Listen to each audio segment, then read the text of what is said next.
চটজলদি কোনো স্ন্যাক্স বানাতে চাইলে ব্রেড দিয়ে তৈরি এই স্ন্যাক্সটা বানিয়ে নিতে পারেন। খেতে কিন্তু দুর্দান্ত লাগে আর খুব কম সময় তৈরি করে নেওয়া যায়। ব্রেডের এই স্ন্যাক্সটি বানানোর জন্য প্রথমে আমি গ্যাসে ফ্রাই প্যান বসিয়ে দিয়েছি। এর মধ্যে দিয়ে দিয়েছি 2 চামচের মতো রিফাইন তেল। আর এখন এর মধ্যে দিয়ে দিলাম 1/2 চা চামচ সাদা জিরে ফোড়ন, আর দিয়ে দিচ্ছি সামান্য একটু হিং। এখন দিয়ে দিচ্ছি এর মধ্যে একটা মিডিয়াম সাইজের পেঁয়াজ কুচানো। পেঁয়াজটাকে প্রথমে একটু ভাজা করে নেব। আর এর মধ্যে দিয়ে দিচ্ছি আদা বাটা 1/4 টিস্পুন।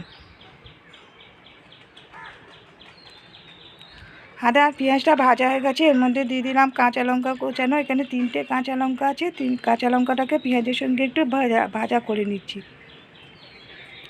আর দিয়ে দিচ্ছি এর মধ্যে একটা বড় সাইজের গাজর গ্রেট করে রেখেছিলাম। আর গ্রেট করে রাখা গাজরটাকে দিয়ে দিলাম। গাজরটাকে পেঁয়াজের সঙ্গে 2-4 মিনিট নাড়াচাড়া করে নিচ্ছি। গ্রেট করে নেওয়াতে গাজরটা তাড়াতাড়ি পুরটা তৈরি হয়ে যাবে। আর এখন দিয়ে দিচ্ছি এর মধ্যে একটা সিদ্ধ করে রাখা আলুটাকে আমি আগে থেকে সিদ্ধ করে একটু ম্যাশ করে রেখেছিলাম।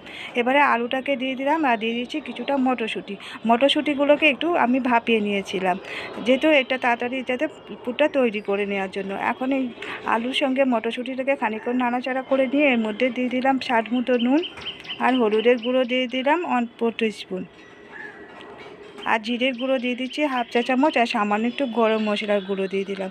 এবারে সমস্ত মশলাগুলোকে দিয়ে একটু নাড়াচাড়া করে মিশিয়ে দিচ্ছি। আর নামানোর আগে দিয়ে দেবো একটু ধনেপাতা কুচিটাকে দিয়ে মিশিয়ে দিচ্ছি।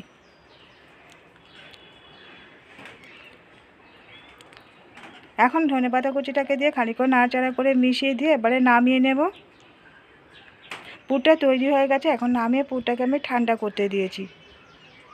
আর এখানে কিছু ব্রেড নিয়েছি। ব্রেডগুলোকে প্রথমে আমি কেটে নেব। একটা ব্রেডের স্লাইস প্রথমে একটা প্লেটের উপরে রেখে একটা গ্লাস বসিয়ে মাঝখান থেকে গোল করে কেটে নিচ্ছি।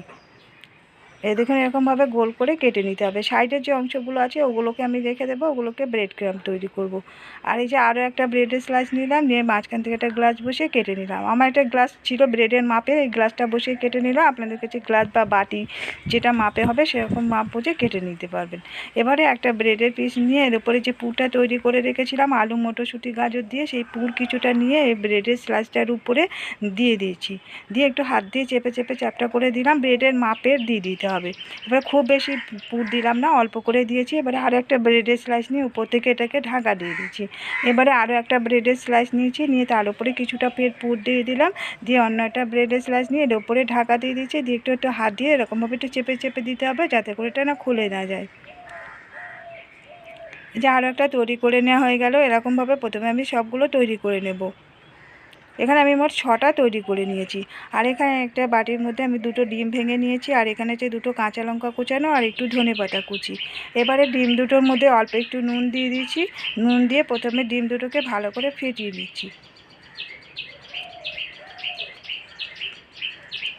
অল্প একটু সামান্য নুন দিতে হবে, বেশি দেওয়া যাবে না। আর দিয়ে দিলাম এর মধ্যে কাঁচা লঙ্কা কুচি আর ধনেপাতা কুচি। কাঁচা লঙ্কা আর ধনেপাতাগুলোকে একদম মিহি করে কুচিয়ে নিয়েছি। কাঁচা লঙ্কা আর ধনেপাতাটাকে ডিমের সঙ্গে ভালো করে দিয়ে ফেটিয়ে নিয়েছি। এবারে ফ্রাই প্যান বসিয়ে দিয়েছি গ্যাসে, দিয়ে এবারে কিছুটা রিফাইন তেল দিয়ে দিয়েছি। দিয়ে এবারে একটা যে পুর ভরা ব্রেডটাকে তৈরি করে রেখেছিলাম এরকমভাবে ডিমের ব্যাটারটার মধ্যে ডুবিয়ে নিয়ে আর তারপরে তেলের মধ্যে দিয়ে দেবো। প্রথমে আমি এখানে 2টো দিয়ে দিচ্ছি। আর এখানে 3টে বেশি ভাজা যাবে না, আমি প্রথমে 3টে দিয়ে দিলাম। আর উপর থেকে একটু এই যে কাঁচা লঙ্কা, ধনেপাতা দিয়ে দিচ্ছি। ব্রেডগুলোর উপরে একটু দিয়ে দিলাম। এবার একটা সাইড ভাজা হয়ে গেছে, উল্টে দিচ্ছি। গ্যাসের ফ্লেমটা মিডিয়ামে রাখতে হবে, মিডিয়াম টু লোতে রেখে ভাজতে হবে। খুব বেশি সময় লাগে না, ভাজাও তাড়াতাড়ি হয়ে যায়। এবার একটা সাইড গোল্ডেন কালার করে ভাজা হয়ে গেছে, উল্টিয়ে দিয়েছি। এবারে অপোজিটটা ভাজার জন্য অপেক্ষা করব। একটু এরকমভাবে উল্টে উল্টে চেক করে নিতে হবে, যাতে সব দিকগুলো ভাজা হয়ে যায়। এই স্ন্যাক্সটা ভাজা হয়ে গেছে, এটাকে আমি উঠিয়ে নিচ্ছি। প্রথমে যে আমি 3টে স্ন্যাক্স দিয়েছিলাম এগুলো ভাজা হয়ে গেছে, তুলে নিয়েছি। বাকিগুলো একই রকমভাবে ভেজে নেব। তৈরি হয়ে গেছে পুর ভরা ব্রেডের স্ন্যাক্স। এই পুর ভরা ব্রেডের স্ন্যাক্সটা খেতে যেমন ভালো লাগে, তেমনি কম সময়ে তৈরি করে নেওয়া যায়। আর বন্ধুরা, এরকম পুর ভরা স্ন্যাক্স তৈরি করে নিতে পারেন বিকালে খাওয়ার জন্য। তো কেমন লাগলো আজকের রেসিপিটা কমেন্ট করে জানাতে ভুলবেন না। ভালো লাগলে একটা লাইক দিয়ে দেবেন, শেয়ার করে দেবেন এবং সাবস্ক্রাইব করে রাখার রিকোয়েস্ট করছি নতুন বন্ধুদের কাছে। পাশে থাকা বেল বাটনটিকে অন করে রাখবেন, যখনই নতুন ভিডিও আপলোড করব নোটিফিকেশানে আপনাদের কাছে পৌঁছে যাবে। আজকের মতো বিদায় নিচ্ছি। ফিরে আসছি আবার নতুন কোনো রেসিপি নিয়ে। ততক্ষণ সবাই সুস্থ থাকবেন, ভালো থাকবেন।